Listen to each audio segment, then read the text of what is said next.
ये बीजेपी को राजनीतिक लाभ पहुंचाने के लिए निकाली गई है। बिहार के अंदर जो विधानसभा के चुनाव हैं, इन्होंने बीजेपी ने वहां पर पूरी कोशिश की है। सूत्रों के माध्यम से बयान हुआ है कि वहां पर इन्होंने वोटों की चोरी करी है और चुनाव से ठीक पहले उन्होंने 10-10 हजार रुपए महिलाओं को देने का काम किया है और इन्होंने अन्य और कई प्रकार के प्रलोभन देने का काम किया है। जब उनसे भी इनकी बात नहीं बनती है, जब इनकी राजनीतिक नैया वहां पर डूबने जा रही है, तो उन्होंने तीसरा दाव ये खेला है कि हिंदू धर्म राष्ट्र की यात्रा निकाली है, जिससे लोगों को अपनी तरफ आकर्षित करके उनकी वोटों को अपनी तरफ लेकर के और राजनीतिक लाभ उठाया जाए। और जो हमारे विरोधी नेता हैं, उनको उकसाया गया है कि वो कुछ ऐसी बात कहे जिससे कि उनकी वोट स्लिप करके हमारे पास आए और हम दोबारा से सत्ता में काबिज हो जाए।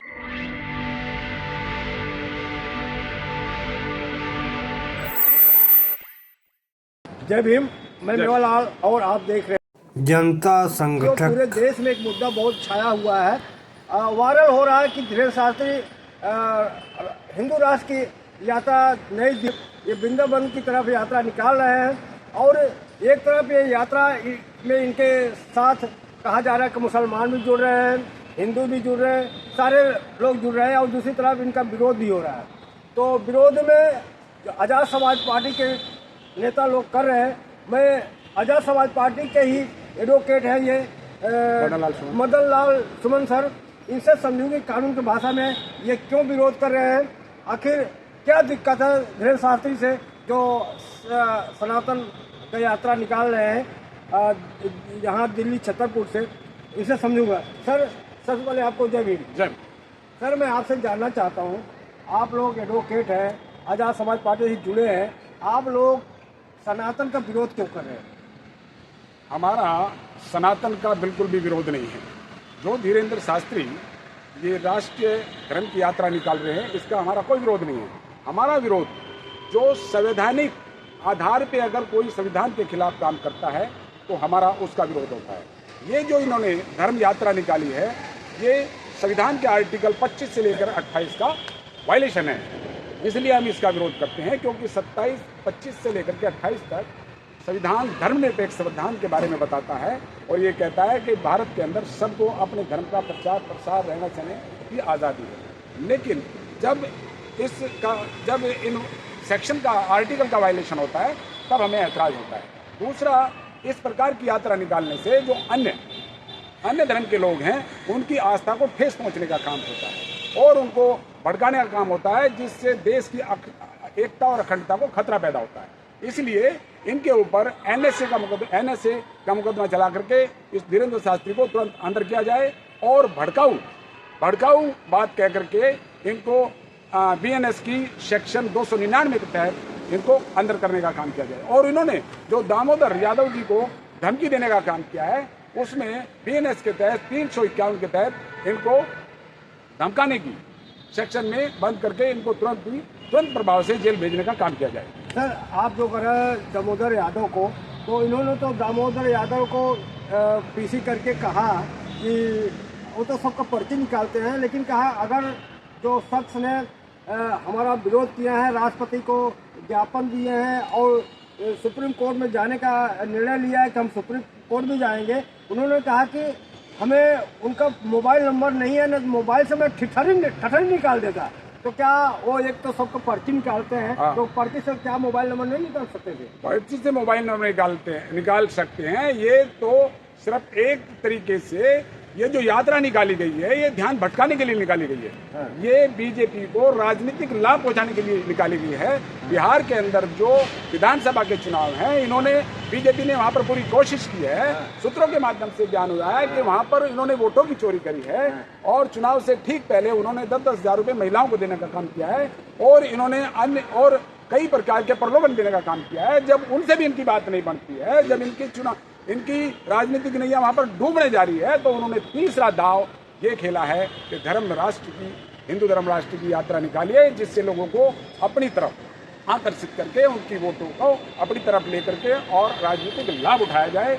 और जो हमारे विरोधी नेता हैं, उनको उकसाया गया है कि वो कुछ ऐसी बात कहे जिससे कि इनकी वोट स्लिप करके हमारे पास आए और हम दोबारा से सत्ता में काबिज हो जाए। क्या आप इस आधार पर कह रहे हैं कि बीजेपी का यात्रा है, इसमें दिल्ली के सीएम रेखा गुप्ता भी शामिल हुई हैं, या इस आधार पे आप कह रहे हैं कि ये प्रधानमंत्री के जी कहते हैं कि हमारा छोटा भाई है धीरेन्द्र शास्त्री, इस आधार पे आप कह रहे हैं कि बीजेपी का यात्रा है, या वो तो धीरेन्द्र शास्त्री कहते हैं मेरा राजनीति से कोई लेना देना नहीं है? इस आधार पे मैं कह रहा हूँ, सीधा सीधा स्पष्ट हो रहा है इस यात्रा से किसको फायदा जा रहा है। इस यात्रा को सीधा सीधा बीजेपी को राजनीतिक फायदा जा रहा है, और इसके साथ साथ इस यात्रा को इसलिए भी निकाला जा रहा है क्योंकि देश के अंदर लोग शिक्षित हो रहे हैं, और शिक्षित होने से जो पाखंडवाद है, जो अंधविश्वास है, उससे दूरी बना रहे हैं। जब पाखंडवाद और अंधविश्वास से पढ़े लिखे को दूरी बना लेंगे तो हिंदू धर्म कमजोर हो जाएगा, और जब हिंदू धर्म कमजोर हो जाएगा तो बीजेपी अपने आप ही कमजोर हो जाएगी, क्योंकि हिंदू धर्म बीजेपी की रीढ़ की हड्डी है, और जो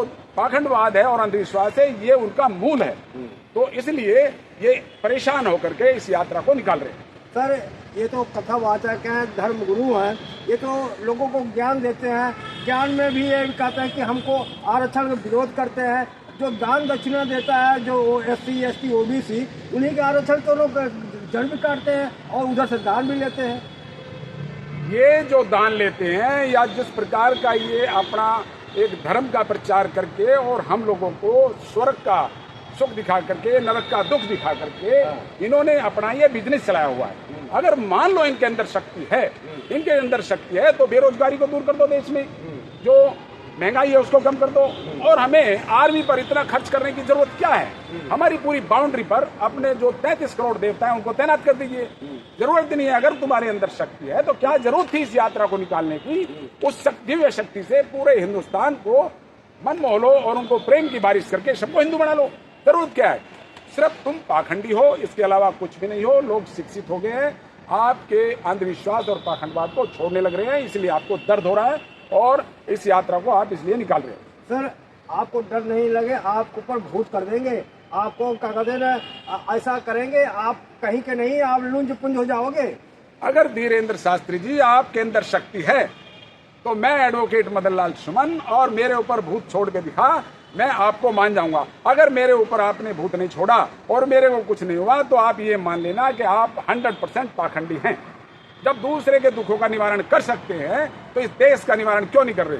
महंगाई को खत्म कर दो, बेरोजगारी को खत्म कर दो, और क्या जरूरत है वोट चोरी करने की? क्या जरूरत है चुनाव से पहले इतने पैसे देने की? सर, वो तो धर्म का काम करते हैं, कितना लड़कियों को शादी कराते हैं सर, इतना धर्म का काम कर रहे हैं। इस प्रकार के धर्म के काम करने की जरूरत नहीं है। आप लोगों को आत्मनिर्भर बनाइए ताकि वे सब काम अपने आप कर सकें।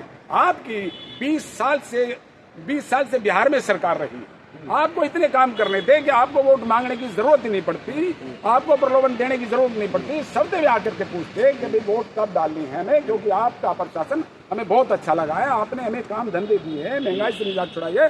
और जो हमारे बिहार से हमारे लोग यहाँ से पलायन करते हैं, दिल्ली में जाते हैं या शहरों में जाकर के काम करते हैं, उनको बिहारी एक गाली के रूप में सुनना पड़ता है। और जो हमारी माताएं बहनें बिहार से जाती हैं और वहाँ पर बर्तन झाड़ू पोछे का काम करती हैं और उनको 3-3, 4-4 कोठियों में उन्हें झाड़ू पोछा करना पड़ता है और मुश्किल से उन्हें 10,000 रुपये मिलते हैं और उनकी झूठन मिल जाती है, फटे हुए कपड़े मिल जाते हैं। और बिहार के अंदर जो उनके सास है, ससुर है, माँ है, बाप है, बूढ़े जिन्होंने उनको जन्म दिया है, वे बेचारे वहाँ पर उनके आश्रय के लिए तड़पते रहते हैं। जिन बूढ़े बूढ़ों ने अपने बूढ़े समय के लिए उन्होंने एक सहारा बनाने के लिए जन्म दिया था, उन्हें बिहार को छोड़ के जाना पड़ता है और वहाँ पर जाकर के वे परेशान रहते हैं। और इधर बूढ़े बुजुर्ग आदमी बेचारे रोटी से और पानी से परेशान रहते हैं, उनकी आत्माएं बद्दुआएं इनको देती हैं। सर, इनके यात्रा में तो मुसलमान भी जा रहे हैं सर, हिंदू भी जा रहे हैं, सब धर्म के लोग करें तो उसमें जा रहे हैं, तो दिक्कत कहाँ से? इनकी यात्रा में जो मुस्लिम भाई जा रहा है वो पॉलिटिकली फायदे के लिए जा रहा है। अगर कोई दूसरे धर्म का आदमी इनके यहाँ पर जा रहा है तो राजनीतिक फायदे के लिए जा रहा है, उसका कोई धर्म से लेना देना नहीं है। सर, ये कह रहे हैं कि जाति पात की करो विदाई, हिंदू भाई भाई, तो क्या आप धीरेन्द्र शास्त्री से मांग करोगे कि क्या अपने बहन बेटी को किसी दलित के यहाँ शादी करेंगे? जात पात की अगर विदाई करनी है तो सबसे पहले आपको जो SC ST है, इसमें OBC है, इसमें अपना बेटी रोटी का संबंध बनाना पड़ेगा। अरे जो आपका छोटा बच्चा होता है 3 साल का, 4 साल का, उसे ये नॉलेज होती है कि तुम ब्राह्मण जाति से हो और हम ऐसी जाति से हैं, तुम उसको नॉलेज पैदा होते दे देते हो। अगर तुम्हारी इच्छा इस जाति को खत्म करने की हो तो 3-4 साल का जो बच्चा ब्राह्मण का होता है उसे जाति के बारे में ज्ञान नहीं होता, उसको जाति के ज्ञान को ट्रांसफर आप करते हो, इसलिए करते हो ताकि जातिवाद ऊंच नीच जिंदा रहे। मेरा सवाल नहीं आप समझ पाए, मैं कह रहा हूँ कि धीरेन्द्र शास्त्री से कह रहे हैं कि जात पात इसमें नहीं है, तो क्या ये अपनी बहन बेटी की शादी किसी दलित के साथ अपनी बहन बेटी की शादी करेंगे? अगर मान लो जात पात ये दूर कर रहे हैं तो जात पात का आधार बेटी और रोटी का होता है। हाँ। अगर ये धीरेन्द्र शास्त्री अपनी बहन बेटी अपने समाज की बेटी रोटी का संबंध अगर SC ST से बनाते हैं तो हम इन पे भरोसा करेंगे कि हाँ भाई ये जात पात को खत्म करेंगे। ठीक है, अगर ये जात पात का विरोध कर रहे हैं, जात पात को खत्म कर रहे हैं, तो पंडित धीरेन्द्र शास्त्री क्यों नाम लिख रहे हैं? फिर अपना नाम तो अपना कम से कम खत्म करें, तब दूसरे का खत्म करने की बात करें। तो ये तो अपना पंडित धीरेन्द्र शास्त्री लिख रहे हैं और बता भी रहे हैं, और फिर कैसे कर रहे हैं कि भाई जात पात की विदाई कर लो? जात पात खत्म करने से पहले जैसे कि आपने बताया कि पंडित धीरेन्द्र शास्त्री, सबसे पहले तो इसको अपने नाम से ये टाइटल हटाना पड़ेगा और टाइटल हटा करके ये डिक्लेयर करना पड़ेगा कि आज के बाद ना मैं टाइटल लगाऊंगा, ना कोई भी ब्राह्मण पीछे शर्मा द्विवेदी और चतुर्वेदी कोई भी टाइटल नहीं लगाएगा। तब हम इन पे भरोसा करेंगे कि जात पात खत्म करना चाहते हैं। सर, आप कैसे इनका जो पर्ची निकालते हैं उस पर्ची का खेल कैसे देखते हैं? ये कहते हैं सबके पर्ची निकाल देते हैं कि आने वाला क्या वो उसका दिक्कत है, क्या परेशान है, लेकिन दामोदर जो यादव है इसका जो विरोध कर रहे हैं उनका ही पर्ची नहीं निकाल पाए, क्या कहेंगे? पर्ची निकालने की जो ये बात करते हैं ये सब लोगों को दिखावा और ये प्री प्लानिंग इनकी होती है। ये पहले ही हर चीज को सेट कर लेते हैं और उन्हीं लोगों की पर्ची निकालते हैं, उन्हीं लोगों से करवाते हैं, वे उनकी जय जयकार करते हैं और कुछ इन्होंने नुमाइंदे तैयार किए होते हैं जिससे कि इनका वो धर्म, वो उनका जो कारोबार का प्रचार है वो चलने लगता है।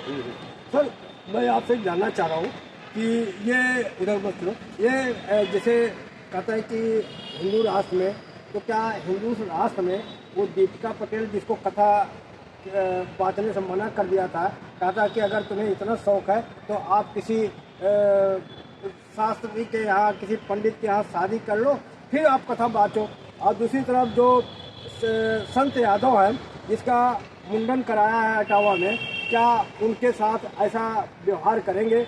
और मौर्य SC ST जितने लोग हैं, क्या ये उनको जो अत्याचार के बारे में बोलेंगे कि नहीं, ऐसा नहीं होना चाहिए? SC ST OBC जब कथा वाचन करने का काम करते हैं तो ब्राह्मण लोग ये कहते हैं कि ये आपका काम नहीं है, ये काम तो ब्राह्मण समाज का है, तो इसलिए उनको कथा वाचन करने पे एटावा में सजा दी जाती है, उनके बाल काट दिए जाते हैं और मूत्र से उसको पवित्र किया जाता है। अगर ये पंडित लोग हमारे लिए ये कहते हैं कि ये काम ब्राह्मणों का नहीं है, तो मैं ब्राह्मणों के लिए कहता हूँ कि तुम्हारा काम भी सिर्फ मंदिर के अंदर घंटी बजाना और पूजा करना है, सत्ता पे काबिज रहना नहीं है। तुम भी अपने जाकर के केवल मंदिर में घंटी बजाओ और पूजा करो, सत्ता को छोड़ दो। सत्ता तो क्षत्रियों का काम है, क्षत्रियों के लिए जगह खाली कर दो। सर, मैं ये आपसे एक जानना चाह रहा हूँ कि जिस तरह से दामोदर यादव हो चाहे चंद्रशेखर आज़ाद हो, ये बहुजनों की लड़ाई कर रहे हैं, लड़ रहे हैं, आरक्षक बने हुए, तो ये बहुजन इनके साथ क्यों नहीं आ रहे? दामोदर यादव और भाई चंद्रशेखर आज़ाद, आपका कहना है कि बहुजनों की बात कर रहे हैं, ये बहुजनों की बात के साथ साथ ये संविधान की बात कर रहे हैं। ये संविधान की बात कर रहे हैं, जो संविधान में लिखा है, जो हमारे महापुरुष और समाज सुधारक जो पैदा हुए हैं उनकी विचारधारा के लोग चल रहे हैं ये, और उनके विचारधारा के आधार पे बात कर रहे हैं। हमारे जो लोग हैं जुड़ रहे हैं, धीरे धीरे जुड़ रहे हैं। काफी हमारे लोग इस प्रकार के हैं जो कि उनके खेत में काम करते हैं, उनके गोदाम में काम करते हैं, उनकी दुकान में काम करते हैं, उनकी फैक्ट्रियों में काम करते हैं, इसलिए वे फिजिकली निकल के नहीं आते हैं, लेकिन मन से और दिमाग से वे हमारे बाबा साहब के और हमारे महापुरुषों की विचारधारा से जुड़े हुए हैं। नहीं, मेरा सवाल ये है सर, आप लोग रक्षक बने हुए हैं बहुजनों का, आप जहाँ दुख दर्द होता है, अत्याचारों का चंद्रशेखर पहुँच जाते हैं, लेकिन आपके साथ उम्मीद है, आशा है कि आप आने वाले समय में बहुजन आपके साथ जुड़ेगा। जहाँ भी एट्रोसिटीज होती हैं SC ST OBC पर और जो भी कार्य संविधान विरोधी होते हैं, हम वहाँ पर तुरंत पहुँचते हैं। भाई चंद्रशेखर आज़ाद भी वहाँ पर तुरंत पहुँचते हैं और वहाँ पर अन्याय के खिलाफ आवाज उठाते हैं और न्याय दिलाने का काम करते हैं। ये हमारा कार्य चल रहा है और चलता रहेगा। और आज जो बिहार के अंदर चुनाव हो रहे हैं, आज जो बिहार के अंदर चुनाव हो रहे हैं, उसमें भी हमारी भागीदारी होने जा रही है। हम 64 सीटों पर लड़ रहे हैं ग्रांड डेमोक्रेटिक अलायंस के नाम से, जिसमें ओवैसी जी और स्वामी प्रसाद मौर्य जी और चंद्रशेखर जी, जिसमें हमारी 25 सीटें हैं। हमारी 15 सीटें हैं और 25 सीटें 35 सीटें ओवैसी जी की हैं, 25 सीटें हमारी हैं और 4 सीटें स्वामी प्रसाद मौर्य के हैं। 64 सीटों पे हम लड़ रहे हैं, जिसमें से हमें जितनी डिग्री बाबा साहब भीमराव अम्बेडकर पर थी 32, उसी ठीक उतनी संख्या में 32 सीटों पे हम चुनाव जीत रहे हैं। सर लास्ट सवाल आपसे, क्या धीरेन्द्र शास्त्री अगर ये कह लें कि मैं हिंदू राष्ट्र बनाने के लिए नहीं, मैं समाज को जगाने के लिए, जात पात मिटाने के लिए ये यात्रा निकाल रहा हूँ, तो जो आप लोगों ने राष्ट्रपति को ज्ञापन दिया है, सुप्रीम कोर्ट जाने का ऐलान किया है, तो क्या आप विरोध करना बंद कर देंगे आप लोग? हम इस कंडीशन पे इनका विरोध करना बंद करेंगे। सबसे पहले ये अपनी परीक्षा देंगे, अपनी परीक्षा इस प्रकार देंगे, ये वहां से अनाउंस करेंगे कि जितने भी ब्राह्मण लोग हैं, सबसे पहले वे अपने नाम के आगे और पीछे से टाइटल हटाएंगे। टाइटल मतलब? टाइटल जो पीछे पंडित लगाते हैं, शर्मा लगाते हैं और आपका पांडे लगाते हैं, चतुर्वेदी लगाते हैं, त्रिवेदी लगाते हैं, सबको अपना टाइटल हटाना पड़ेगा। और दूसरा, हमारे साथ में बेटी रोटी का संबंध बनाना पड़ेगा। और तीसरा, जो ये द्रोणाचार्य बन करके जो एकलव्य का जैसे अंगूठा काटा था और जब सर्विस के लिए इंटरव्यू होते हैं, वहां पर ये नॉट फाउंड सूटेबल बना देते हैं उनका नंबर काट करके। वहां पर जितने लोग ब्राह्मण के लोग बैठे हुए इंटरव्यूअर, उतने ही इंटरव्यूअर वहां पर SC ST के बैठे होंगे, ताकि ईमानदारी से इंटरव्यू लिया जा सके। सर मेरा लास्ट सवाल एक थोड़ा सा रह गया था, मैं कह रहा हूँ कि ये जितने लोग SC ST का, बाबा साहब का संविधान का विरोध हो रहा है, ये ज़्यादातर सबड़ी लोग तो नजर आते हैं। दोबारा मैं ये कह रहा हूँ कि SC ST हो, बाबा साहब के विरोध हो, संविधान का विरोध कर रहे हैं, ये ज़्यादातर सबड़ी लोग क्यों नजर आते हैं, सबड़ उच्च जात के लोग? ये सवाल आपका सही है। मेरा ये सवाल है कि मेरे देखने में आता है कि जो भी बाबा साहब का विरोध कर रहा है, जो भी संविधान का विरोध कर रहा है, वो ज़्यादातर सवर्ण जात के लोग हैं। जैसे अनिल मिश्रा हुए, ये अपना आशीर्वाद, ये अपना शास्त्री हुए। जब ये ज्यादातर बाबा साहब के विचारों का या बाबा साहब के बनाए गए संविधान के तहत जो भी कार्य होते हैं, उनका आपके अनुसार ये है कि स्वर्ण जाति के ही लोग विरोध करते हैं। ये सत्य है।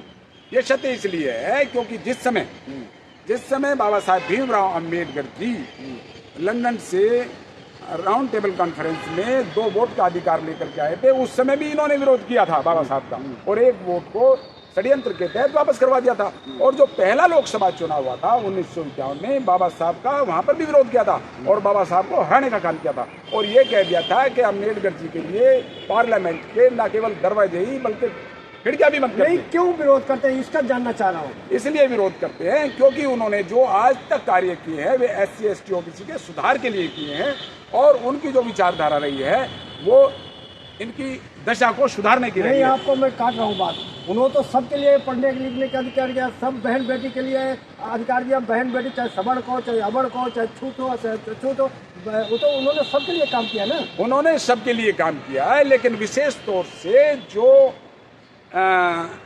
छोटी जाति के लोग रहे, SC ST के रहे, जिनको सामाजिक तौर पे गुलाम बना के रखा, जिनको सामाजिक तौर पे ह्यूमिलिएट करके रखा, उनके मनोबल को गिरा कर रखा, उनको एक मेन धारा में लाने के लिए उन्होंने ये काम किया था, ताकि ये भी इनको इसलिए रिजर्वेशन दिया था ताकि ये मेन धारा में आकर के इनकी दशा में सुधार हो। सर मेरा ये समझ में आ रहा है कि इनको कोई दिक्कत नहीं है। इनका कहा था अगर हमको पढ़ने लिखने के लिए अधिकार दिया तो अछूत जातियाँ जो हमारे यहाँ हरवाही करते थे, हमारे चपरासी के काम करते, हमारे नौकरी करते, उनको तो पढ़ने लिखने का अधिकार दिया, ये इनको दिक्कत है। क्या मानना है आपका? इसका मानना मेरा ये है कि अगर SC ST OBC के लोग पढ़ लिखे जाएंगे तो पढ़ लिख करके वे अपने अधिकारों की मांग करेंगे और हमारे सामने सवाल करेंगे और हमारे से पूछेंगे, और हमारे लिए जो है ना ये रुकावट का काम करते रहेंगे। हमारी जितनी भी बुराइयां हैं, हमारी जितनी भी स्ट्रेटजी है, जो हम अपनी मर्जी से काम कर रहे हैं, जो संविधान के विरोधी काम कर रहे हैं, जो कानून के विरोधी काम कर रहे हैं, उनके खिलाफ ये आवाज उठाएंगे। और एक मेन कारण और है, अगर इनको पढ़ने लिखने का अधिकार दे देते हैं तो ये लोग जो मजदूरी करते हैं, ये हमारे यहाँ पर सस्ती लेबर नहीं मिलेंगी, ये अपने काम के, अपने मेहनत के पैसे हमारे से मांगने का काम करेंगे। आज हम इनसे कहते हैं काम कराने के 2 रुपए देंगे, और अगर ये पढ़ लिख जाते हैं तो पढ़े लिखे होकर के ये यूँ कहेंगे कि हम इस काम को करने के 100 रुपए लेंगे। इतना फर्क है जी। तो सर आपने समय दिया, इसके लिए बहुत बहुत धन्यवाद। तो ये एडवोकेट ML सुमन थे। कैसी रही बातचीत, प्रतिक्रिया में भी बताएं, और आपसे निवेदन है आप लोग कमेंट में जरूर लिखें आप कहां से देख रहे हैं, और अगर आप हमें हमारी पत्रिका को बढ़ाना चाहते हैं तो हमें हमारे चैनल को सब्सक्राइब करें, लाइक करें, कमेंट करें। हमें आर्थिक मदद भी दे सकते हैं। जय भीम, जय भारत, बहुत समय दिल्ली। Thank you.